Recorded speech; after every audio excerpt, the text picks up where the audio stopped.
27 सितंबर 2022।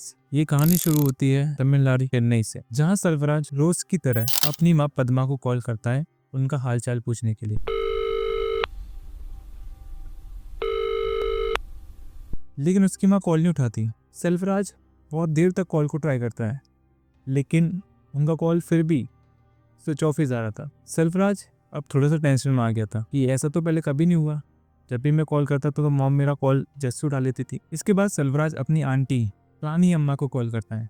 प्लानी अम्मा जो कि सर्वराज की मॉम के घर के पास ही रहती थी। सर्वराज प्लानी अम्मा को बोलता है कि काफ़ी देर से मैं अपनी मॉम को कॉल ट्राई कर रहा हूँ, लेकिन उनका फ़ोन स्विच ऑफ ही जा रहा है। आप एक बार घर पर जाके चेक कर आओ, एक बार देख आओ कि उनका कॉल क्यों स्विच ऑफ जा रहा है।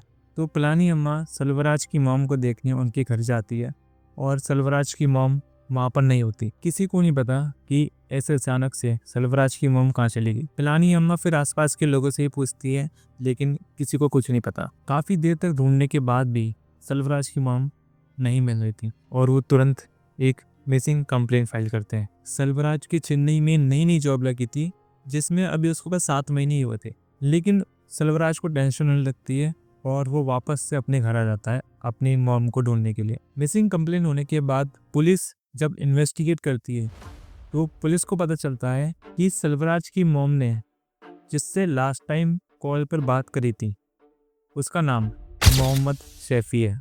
आप इस नाम को याद रखना, मोहम्मद शैफी। मोहम्मद शैफी एर्नाकुलम में एक छोटा मोटा रेस्टोरेंट चलाता था। जैसे ही पुलिस को पता चलता है तो पुलिस मोहम्मद शैफी के रेस्टोरेंट पर पहुंच जाती है। पुलिस को देखते ही मोहम्मद शैफी पैनिक कर जाता है और वहां से भागने लगता है।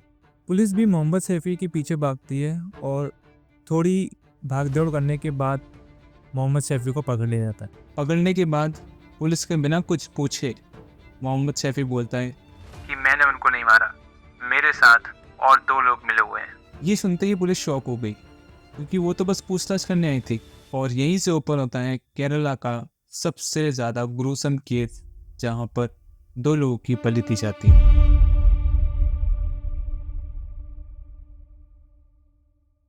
केरला के एलंतरू गांव में एक कपल रहता था, भगवत सिंह और लैला।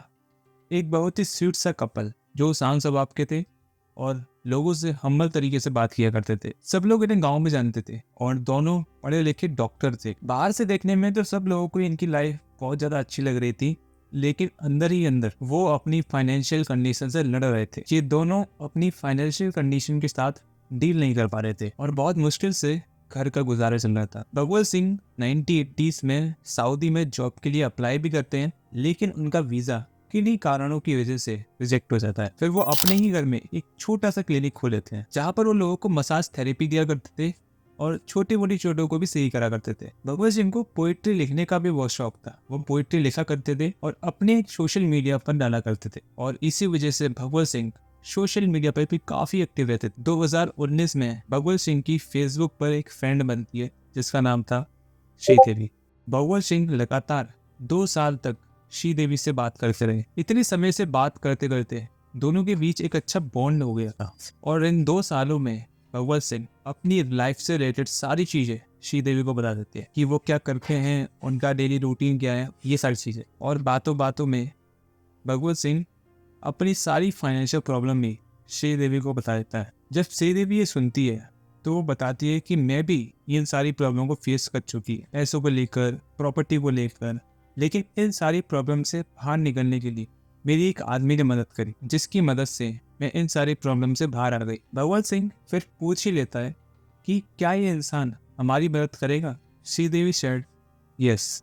उसके अगले ही दिन भगवत सिंह के घर पर एक आदमी आता है जिसका नाम था राशिद, और आकर बोलता है कि मुझे श्रीदेवी ने भेजा है। ये सुनकर भगवत सिंह समझ गया कि ये वही इंसान है जो हमारी मदद करने आया है। राशिद घर में घुसते ही भगवत सिंह और लैला को बताता है कि उनके घर में ये सारी जो प्रॉब्लम चल रही हैं उनकी वजह कुछ और नहीं बल्कि ब्लैक मैजिक। उनके घर पर किसी ने काला जादू कर रखा है, जिसकी वजह से उनकी लाइफ में पैसों की प्रॉब्लम आ रही है। फिर भगवत सिंह और लैला राशिद से पूछते हैं कि इससे बाहर निकलने का रास्ता क्या है। फिर राशिद उनके सामने एक सॉल्यूशन रखता है। सॉल्यूशन बताते बताते राशिद भगवत सिंह को ये कन्विंस कर लेता है कि वो अपनी वाइफ को अलाउ करे मेरे साथ सोने के लिए, वो भी भगवत सिंह के सामने, जब भगवत सिंह रूम के अंदर हो। This was very disgusting. ये चीज़ सुनते ही आई एम शॉक, मैं स्टक हो गया कि आखिर ये कैसे हो सकता। पढ़े लिखे दो डॉक्टर ऐसा उसकी बातों में कैसे आ सकते हैं? मतलब किसी की फाइनेंशियल कंडीशन किसी के दिमाग पर इतना लोड डाल सकती है कि उसका दिमाग काम करना बंद कर दे। लेकिन बात यहाँ पर अभी ख़त्म नहीं होती।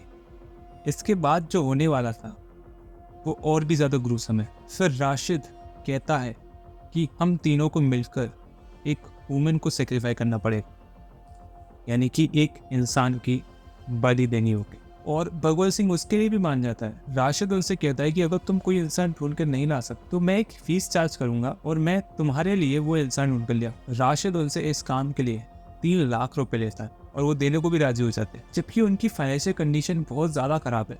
लेकिन फिर भी कहीं ना कहीं से जुगाड़ करके वो उसको 3 लाख रुपए देते हैं। पैसे देने के कुछ दिन बाद राशिद रोसलिन को लेकर आता है। रोसलिन लॉटरी टिकट बेचा करती थी और राशिद उसे ये बोलकर लाता है कि तुम्हें एक अडल्ट वीडियो शूट करनी है और एक वीडियो शूट करने के यानी कि एक दिन के तुम्हें 10 लाख रुपए मिलेंगे। ये बात तुम खुद सोच सकते हो कि एक लेडी जो दिन का 500 से 600 रुपये कमाती है, वो भी पूरे दिन की मेहनत करने के बाद उसे एक ही दिन की 10 लाख रुपए मिल रहे हैं, तो वो क्या करेगी? रोसलिन ने इस चीज़ के लिए हाँ कर दी। और वहीं दूसरी जगह उसकी रिचुअल की तैयारी हो रही। रोसलिन को जब भगवत सिंह और लैला के घर पर लाया जाता है तो उसे एक बेड से बांध दिया।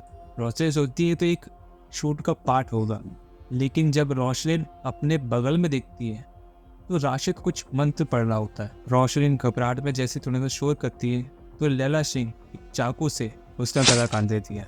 और ये चीज़ यहाँ पर ख़त्म नहीं होती। वो दोनों कपल मिलकर रोसलिन का फ्लैश काट कर खाती है और बाकी पीस अपने घर के बैकयार्ड में काट देती है। इस चीज़ के बाद 2 से ढाई महीने बीतते हैं, लेकिन भगवत सिंह और लैला सिंह की लाइफ में कोई भी चेंजेस या फिर कोई भी बदलाव उनको देखने को नहीं मिले थे। वो राशिद को बोलते हैं कि भाई यहाँ पर कुछ भी इम्प्रूवमेंट नहीं है, हमने यहाँ पर एक पूरा जीता जागता इंसान सेक्रीफाइस कर दिया है, लेकिन कोई भी चेंजेस हमें यहाँ पर देखने को नहीं मिले। राशिद बोलता है कि तुम्हारे घर के अंदर जो ब्लैक मैजिक हो रखा है वो इतना ज़्यादा स्ट्रॉन्ग है कि उसको एक ह्यूमन सेक्रीफाइस से ख़त्म नहीं कर सकता, हमें एक और ह्यूमन सेक्रीफाइस करना होगा।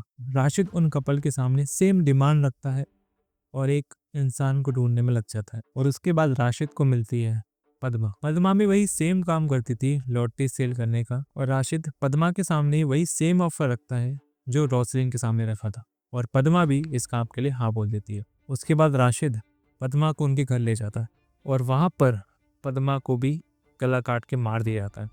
उसके बाद उसके प्राइवेट पार्ट्स को भी छेड़ा जाता है और ब्लड को एक्सट्रैक्ट करके पूरे घर के अंदर छिड़का जाता है।